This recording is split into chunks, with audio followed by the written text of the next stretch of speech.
This is a story of a man named Dan. Well, actually, it's a story that Dan told about some happenings that are going on down yonder in the Carolinas. Dan isn't his real name, but we're going to use it for his own safety. He has told me a story about Myrtle Beach and organized crime. Dan has firsthand and upfront knowledge of the dealings of these yahoos, which is why I'm keeping his name confidential.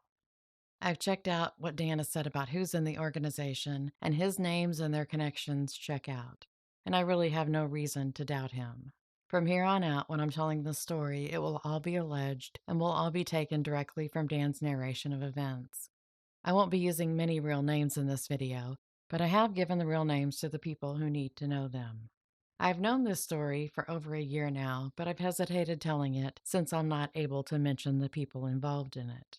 But I think I've been around long enough that you all trust me enough to know I'm not just pulling this out of my backside. So, the crime organization I'll be talking about isn't what you normally think of when you think of organized crime. There's no Tony Soprano lurking in the background. It's more cornbread cartel than New Jersey Mafia, more Skeeter than Scarface. It's just a bunch of Southern good old boys and occasionally their wives. And this has been going on for close to a century.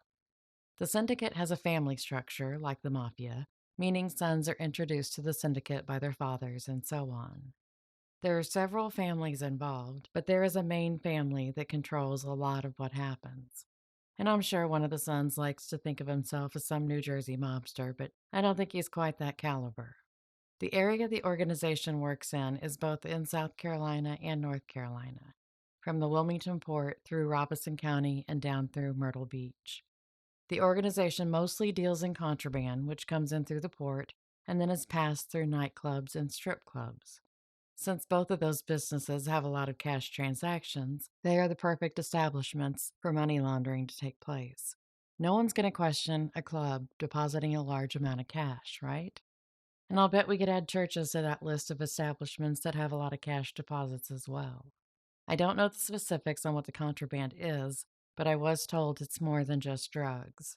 And you'd think that local authorities would have been onto them by now, but the reason they've never been flushed out is because the trafficking is coming from inside the house. The organization is made up of law enforcement, emergency personnel, attorneys, judges, pastors, court employees, and the list goes on. If the government officials in the region are getting kickbacks, they're not going to investigate, are they? And those in the organization look at it as they're helping and enriching their own community. A lot of the people in it are business owners, and I'm sure their businesses do bring in money for the area. But what are they doing that isn't good for the community? I have heard from so many South Carolinians that corruption is everywhere and it seems like it's just a way of life, that it's expected because it's been going on so long. So I don't think this is necessarily going to be a big shock to any of the locals, and maybe not even to a lot of us who've been watching the news out of Horry County or really anywhere in South Carolina. Not everyone in the organization has necessarily been protected, though. One of the men that was said to have been connected was Webster Williams. And the reason I'm mentioning his name is because he's already in prison. By the time Webster was arrested, he was already retired from the Myrtle Beach Fire Department at the age of 56. He was arrested on multiple charges of sex crimes against children. Investigators found over 1 million images of child sex abuse material in his house. Over a million. And he was the one that was doing the filming and taking the photos. So he was sentenced to more than 27 years in federal prison back in 2014, so he's not going anywhere for a while. I still don't think that sentence was nearly long enough, though.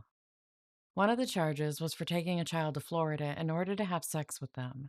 And if Webster was in the organization and he was trafficking children, are others in the organization doing the same? Or is that where the Goober Gang draws the line? As a side note, Webster was said to be the one who provided entertainment for their clients, the entertainment being in the way of sex workers. Someone else has taken on the duty of gentleman's pimp now, though.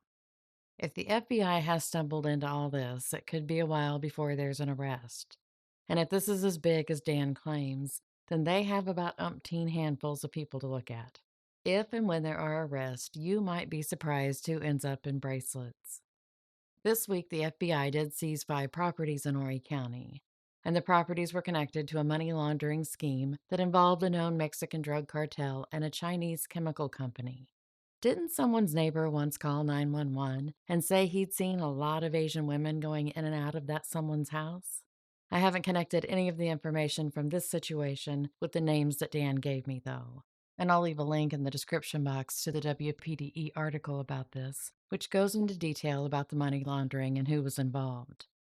I don't have any plans on talking about this again. This is just something I've had on the back burner, and I decided to just go ahead and fry it up for you. Thank you so much for being here. Until next time, stay safe and be happy.